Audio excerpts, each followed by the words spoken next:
আসসালামু আলাইকুম। প্রিয় দর্শক, অন্য মঞ্চের আলাপচারিতায় আপনাদের সকলকে আমন্ত্রণ জানাচ্ছি। জনাব এম এ আজিজ, আপনাকে আমাদের অনুষ্ঠানে স্বাগত জানাচ্ছি। আপনাকে ধন্যবাদ জানাচ্ছি। জি, দেখেন, জি বলেন মোটামুটি ভাইয়া। ভাবে আপনি যদি গুলিস্তান, শাহবাগ এবং পুরান ঢাকায় যেতে চান তাহলে আজকে যেতে পারবেন না। কারণ চারটি বড় সমাবেশ হবে বলে মনে হচ্ছে, তিনটাই বড় সমাবেশ। এনসিপি মানে চেষ্টা করছে যে তারা শহীদ মিনারে বিরাট সমাবেশ দেখাবে। ছাত্র দল তো বড়ই আছে, তারাও তো দেখাবে, একটা প্রতিযোগিতা হবে সমাবেশে। জামাতের সাংস্কৃতিক অর্গানাইজেশন তারা তো আপনার প্রোগ্রাম করেই যাচ্ছে। তো ওখানে জামাতের আমি যেটা বলি যে দেখেন, দেশ এনসিপি কিছু কিছু বেসুরো কথা মাঝে মধ্যে বলে যে নূতন বাংলাদেশ, দ্বিতীয় বাংলাদেশ। জামাত ইসলামও প্রোগ্রাম করে, সেখানে জাতীয় সঙ্গীত হয় না, বাংলাদেশের পতাকা ওড়ে না, এই সমস্যাগুলি আছে। সুতরাং আমরা কোথায় যাচ্ছি, কোথায় সিদ্ধান্ত নিয়ে নোঙর ফেলছি, আমার কাছে এখনো পরিষ্কার হয়নি। তো যাই হোক, শেষে আবার পরীক্ষা আছে, এসএসসি বিসিএস পরীক্ষা আছে। সুতরাং ঢাকা শহরের অর্ধেক অঞ্চল কিন্তু এই সমাবেশের কাছে বন্ধ হয়ে গেল। তো সুতরাং আমি তো বরাবরই বলি যে দেশ গণতান্ত্রিক, সবার সমাবেশ হবে, তার জন্য নির্ধারিত জায়গায় থাকা উচিত, নির্ধারিত জায়গায় করে দেওয়া উচিত, যে ওইসব জায়গা ছাড়া মিটিং হবে না। রাস্তাঘাট বন্ধ করে, এই যে দেখেন শাহবাগ কিছু হলে শাহবাগে বসে পড়ে। শাহবাগ একটা মানে একদম এমন একটা ইম্পর্টেন্ট জায়গা, ওখানে বন্ধ করে দেওয়া মানে সারা ঢাকা শহরে এটা চেইন এফেক্ট হয়ে যায়, এবং আমাদের সব জায়গায়। তো এই জন্য আমি বলছি যে রাজনৈতিক দলগুলি, সংগঠনগুলি এগুলো সতর্ক হওয়া উচিত। জনগণের ভোগান্তি এমনিতেই অপরিসীম, নানা কারণে ভোগান্তি অপরিসীম।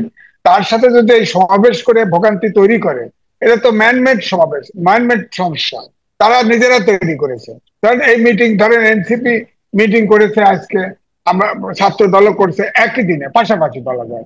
শহীদ মিনার আর আপনার এনসিপির শহীদ মিনার আর আপনার ছাত্র দল শাহবাগ, এটা তো কাছাকাছি জায়গা, ওই অঞ্চল পুরোটা আটকে গেল।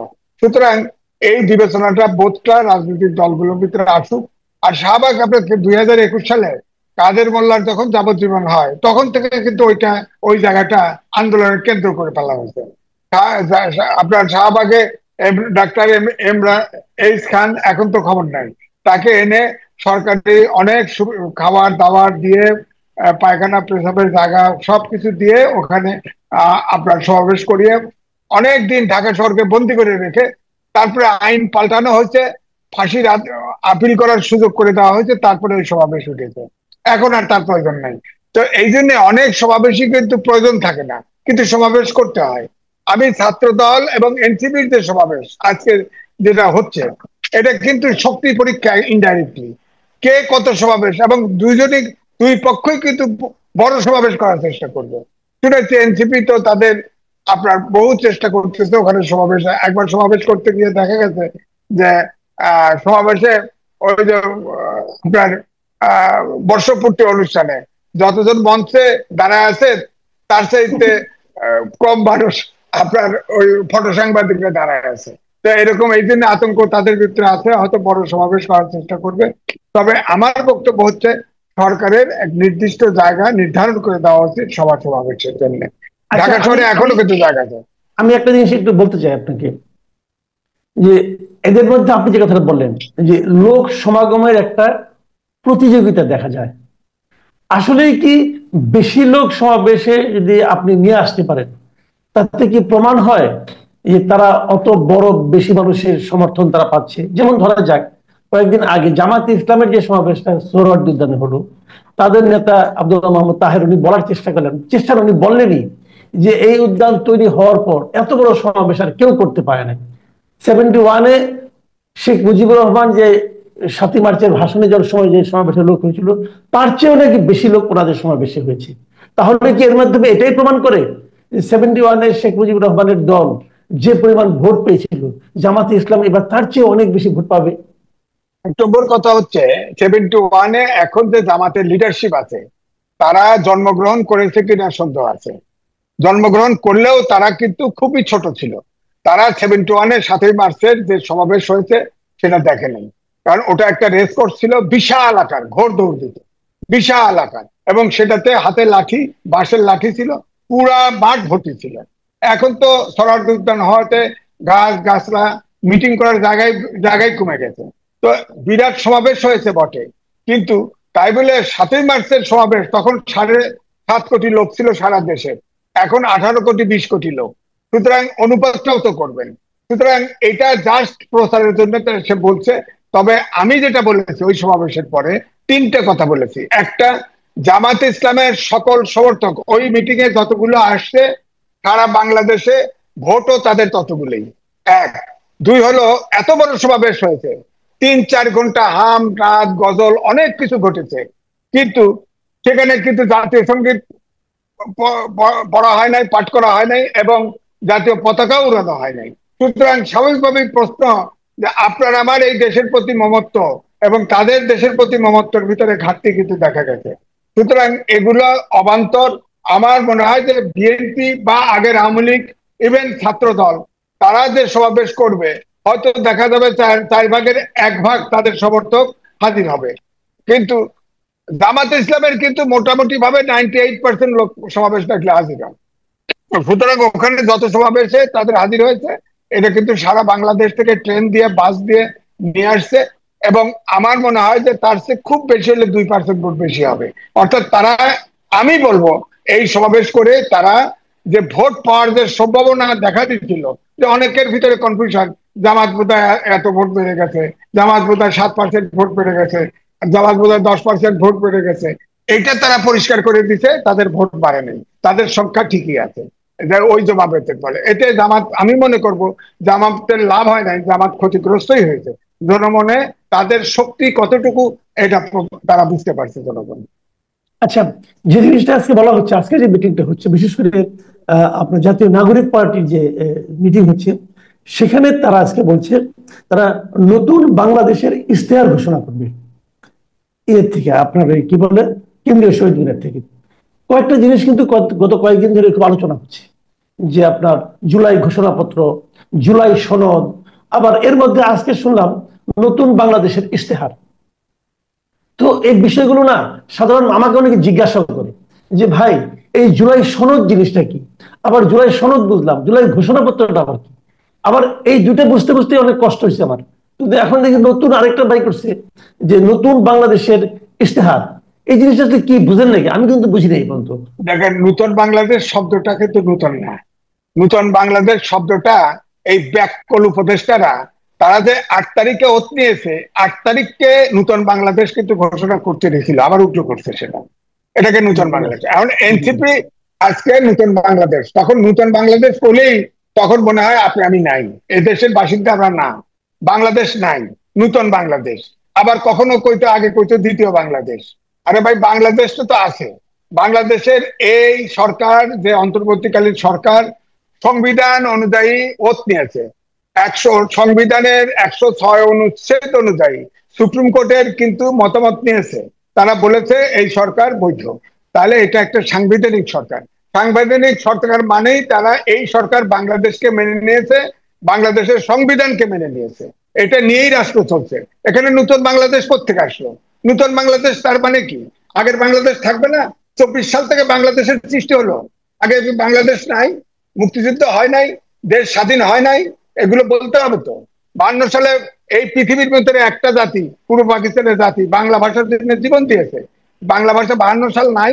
হ্যাঁ, তো এই জন্য দ্বিতীয় প্রশ্ন হলো, ধরেন আমি সংক্ষেপে বলছি, দ্বিতীয় প্রশ্ন হচ্ছে যে এই যে জুলাই সনদ এবং জুলাই ঘোষণাপত্র, ওনারা বলতে চায় এই যে জুলাই সনদে যেসব এই 24কে কেন্দ্র করে ঘটনা ঘটেছে সেগুলা, তাহলে ওরা লেখুক যে ওরা চাকরির জন্য, বিসিএস এর চাকরির জন্য কোটা সংস্কার আন্দোলন শুরু করছিল, শেষে গিয়ে রাজনৈতিক দল জনতা ইনভলভ হয়েছে, শেষে ফেসিবাদের বিলুপ্ত হয়েছে। এবং শেখ হাসিনার ইগোর কারণে এবং ফেসিবাদী আচরণের কারণে এটা কিন্তু শেষ পর্যন্ত এক দফায় গেছে, ফেসিবাদ বিলোপ। সে যদি যে কোনো মুহূর্তে আলোচনার ডাক দিলেই কিন্তু এটা সমাধান হতো, আন্দোলনটা কি এত কঠিন ছিল না। যখন পরের শেষের দিকে রাজনীতিবিদরা পর্দার অন্তরাল থেকে ঢুকে গেছে, তখন ওটা ফেসিবাদী এক দলের আন্দোলনে চলে আসছে, তখন শেখ হাসিনাকে পালাতে হয়েছে। তো আপনারা লেখেন, ঘোষণাপত্রে লেখেন যে এটা চাকরির জন্য শুরু হয়েছিল, শেষ পর্যন্ত এই হয়েছে। সত্য কথা লেখেন, লেখেন, সমস্যা কি, লেখেন। তা তো লিখবেন না, খালি কবেন জীবন দিচ্ছে। আরে জীবন দিচ্ছে তো এ দেশের সাধারণ লোক জীবন দিচ্ছে বেশি। ছাত্র জনতা জনতা এটা প্রকাশ হয়েছে না। আপনার সাধারণ ছোটখাটো ব্যবসায়ী, ভ্যান ব্যবসায়ী, রিক্সা চালক, এইসব সাধারণ, তারা কোথায়? তারা কোথায়? আবার আন্দোলন তো মাঝখানে থেমে গেছিল। প্রাইভেট ইউনিভার্সিটির ছাত্ররা বেরোনোর পরে আন্দোলন আবার চাঙ্গা হয়েছে। এগুলো লেখেন, সব লেখেন, এবং সবারকে স্মরণ করেন। এদেশের শ্রমিকরা জীবন দিয়েছে, আপনার ছোট ছোট ব্যবসায়ীরা, ক্ষুদে ব্যবসায়ীরা জীবন দিয়েছে বেশি, সাধারণ লোক জীবন দিয়েছে বেশি। তাদের কথা লেখেন। তাদের প্রতিনিধি কোথায়? কোথায় এখন বলেন? আপনার মাঝখানে তো আন্দোলন শেষই হয়ে গেছিল ওই ভাতের হোটেলের পরে। প্রাইভেট ইউনিভার্সিটির ছাত্র আসছে, তাদের প্রতিনিধি কোথায়? তাদের প্রতিনিধি কোথায়? সুতরাং তার মানে এখন আপনি কি বলতে যাচ্ছেন, তাহলে আপনি বলতে যাচ্ছেন যে এই ৭১-এর মতো এবারও আন্দোলনটা আপনি ছিনতাই, আন্দোলনের যে বিজয়টা এটা ছিনতাই হয়ে গেছে? ছিনতাই করার চেষ্টা হচ্ছে, এখনো ছিনতাই হয় নাই, তবে ছিনতাই হওয়ার চেষ্টা হচ্ছে। আজকে দেখেন, যেটা প্রথম আলোতে ছাপা হয়েছে, সেখানে বলা হয়েছে যে আপনার যে জুলাই ঘোষণাপত্র যেটা হবে, সেখানে বিএনপির তরফ থেকে সালাউদ্দিন সাহেব বলছে সংবিধানের চতুর্থ শিল্প তফসিলে জুলাই গণঅভ্যুত্থানের ঘটনা বর্ণিত করব। কিন্তু সেটি সংবিধানের প্রস্তাবনায় রাখা অবাস্তব। সেটা তফসিলে আলাদাভাবে ঘোষণা করা সম্ভব নয়।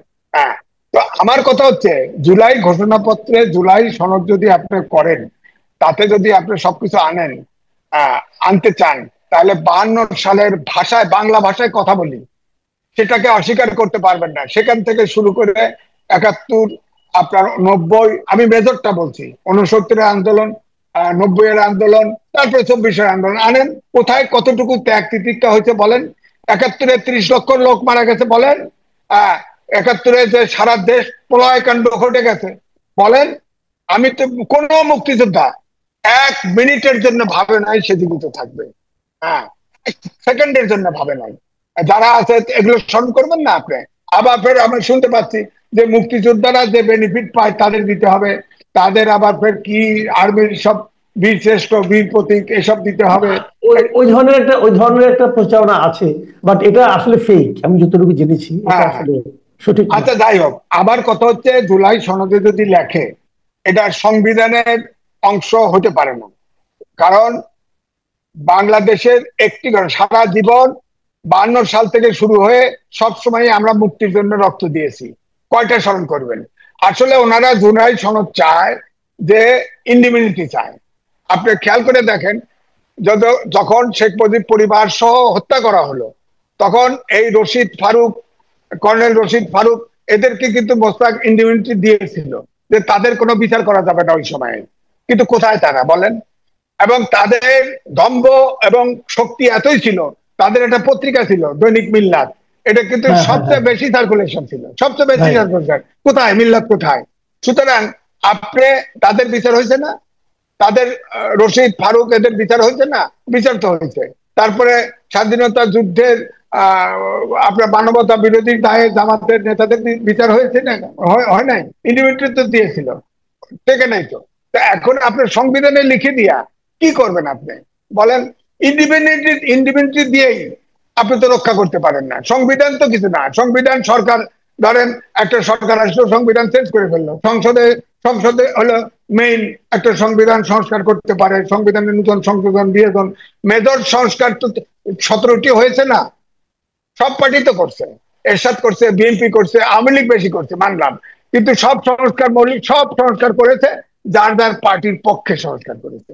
এবারেও ধরেন আপনি বলে দিলেন, ইন্ডিপেন্ডেন্ট দিয়ে দিলেন, জুলাই অভ্যুত্থানের যে অভ্যুত্থানের যে যা কিছু ঘটেছে তারা বলেছে, এখানে বলেছে যে এটা যদি সংবিধানের সম্মত না হয় এবং আইনি স্বীকৃতি না দেওয়া হয়, তাহলে এই অন্তর্বর্তীকালীন সরকার এবং তারা দেশদ্রোহী হবে, দেশদ্রোহী হতে পারে। ভাই, দেশদ্রোহী হতে পারে, আপনার ইন্ডিপেন্ডেন্ট দিয়ে আইনি কাঠামো দিয়ে লাভ আছে যে যারা ক্ষমতায় যাবে। আপনার ম্যাটার অফ আন্ডারস্ট্যান্ডিং, আপনারা ঐক্যমত্য কমিশন করছেন, আপনার আন্ডারস্ট্যান্ডিং হবে। সরকারে আপনারা জুলাই গণঅভ্যুত্থানের সব দল একসাথে থাকেন, ফ্যাসিবাদ আসলে 5 বছর পরে আসুক, 10 বছর পরে আসুক, 100 বছর পরে আসুক, এগুলো রাখবে? এই ইন্ডিপেন্ডেন্ট রাখবে? এই সংবিধান রাখবে? রাখবে না তো। তারা তো তাদের আওয়ামী লীগ আসলে তাদের সংবিধানে ফেরত যাবে, তো বিচার তো হবেই। বিচার তারা ছেড়ে দিবে, বিচার হবে না। সুতরাং আইন করে সম্ভব না। ব্যাপারটা হলো রাজনৈতিক তাহলে এগুলি গণতান্ত্রিক এগুলি সরকার। না, তাহলে এখানে কিন্তু এই প্রশ্নটা শেষ প্রশ্ন আমার আপনার কাছে, আমি জানতেই যাচ্ছি যে আপনি যেটা বললেন যে ইন্ডেমনিটি আসলে কোনো রক্ষা কবচ নয়, মানলাম রক্ষা কবচ নয়, কিন্তু যে কাজগুলো ওই গণ আন্দোলনের সময় হয়েছে সব তো আইন মেনে হয়নি।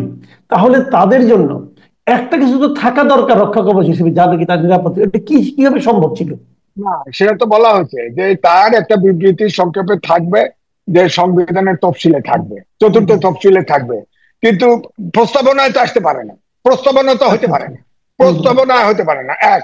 দুই হলো, এটার জন্য কোন ইন্ডিপেন্ডেন্ট দিতে গেলেও সংসদ লাগবে, সংসদ তো নাই। এখন আপনার সংবিধানের যদি আপনার ইয়েতে নিয়ে যান, আপনার কি তফসিল মুক্ত করেন, সমস্যা নাই। কিন্তু আপনি যদি এটাকে রাষ্ট্রীয় স্বীকৃতি দেন, তাতেও সমস্যা নাই। হ্যাঁ, কিন্তু আপনি যদি এটা নিয়ে আসেন, প্রস্তাবনার অঙ্গীকার নিয়ে আসেন, তাহলে তো খুব কঠিন হলো। তখন তো স্বাভাবিকভাবে 52 সাল থেকে আমরা চাইবো, জি 71 সালকে গণ্য করে দেখলে চলবে না। আপনারা যারা এইটা চাচ্ছেন, তারা তো পতাকা উড়ান না, তারা তো জাতীয় সঙ্গীত পড়েন না, তার সাথে আমার কি ঐক্য? তার সাথে আর আমার তো একসাথে যায় না। সুতরাং আগে বাংলাদেশ মানতে হবে, তারপরে আপনি বলতে পারেন যে আমাকে ইন্ডিভিজুয়াল, আমাকে বাঁচান। তারা তো আত্মরক্ষার জন্য এগুলি করছে, জি তারা তো জি জি জি। পরিষ্কার ভাবেই হ্যাঁ। বলতেছে, পরিষ্কার ভাবেই বলতেছে তাদেরকে এবং এই সরকারকে রাষ্ট্রদ্রোহ মামলায় ফাঁসানো হবে। কে ফাঁসাবে? একমাত্র আওয়ামী লীগ ছাড়া তো আর ফাঁসানোর কেউ নাই। বিএনপিও তো করবে না, করবে না। তাদের ডরটা হলো আওয়ামী লীগ নিয়ে। আরে আওয়ামী লীগ বাংলাদেশের মাটি এমন, আপনি দেখেন 17টা বছর 111 সহ 17 বছর বিএনপির উপরে এবং অপোজিশনের উপরে কম দমন পীড়ন হয় নাই। আয়নাঘর, বিশ্বের একটি বাংলাদেশ গণতান্ত্রিক দেশ নামে পরিচিত দিয়া আয়নাঘর বন্দিশালা করতেছিল। হ্যাঁ, তো আপনি খেয়াল করে দেখেন, একটি লোক বিএনপির পরিবর্তন হয়েছে, দল গেছে, কেউ আওয়ামী লীগে জয়েন করছে, নিষ্ক্রিয় পাবেন দু একজন, কিন্তু কেউ চেঞ্জ হয়নি। আওয়ামী লীগেরও কেউ চেঞ্জ হবে না, এটা ধরে রাখেন। তারা হয়তো জি আত্মরক্ষার্থে চুপচাপ থাকবে, চেঞ্জ হবে না সমর্থক। সুতরাং আওয়ামী লীগকে যদি আপনি চিরতরে যে বিদায় দিচ্ছেন, এটা বিদায় দিতে পারবেন রাজনীতিকে রাজনীতি দিয়ে মোকাবেলা করে। রাইট। কিন্তু হুম যেভাবে হুম হুম। কথা বলছেন, যেভাবে আস্ফালন ঘটানো হচ্ছে বিভিন্ন দল থেকে, তাতে তো আওয়ামী লীগকে তো নিঃশেষ করা যাবে না। আওয়ামী লীগের নেতা কর্মীকে বুঝাইতে হবে যে আওয়ামী লীগ যা করেছে এবং আওয়ামী লীগের যে রাজনীতি, এটা সঠিক নয়। আপনি রাজনীতিকে দিয়ে আপনি তার পাশাপাশি বেটার রাজনীতি, দেশ এবং রাইট। জনগণের সাথে রাজনীতি তুলে ধরবেন। রাজনীতি দিয়ে মোকাবেলা করলেই সম্ভব, কিন্তু জোর জি করে এক্সিকিউটিভ অর্ডার দিয়ে কোনো দলকে নিষিদ্ধ করে রাখতে পারবেন না। জি। অনেক ধন্যবাদ, অনেক ধন্যবাদ জনাব এম এম আজিজ। আপনি আসলে অনেকগুলি কথাই বললেন, আমার মনে হয় আমাদের দর্শকদের সেগুলো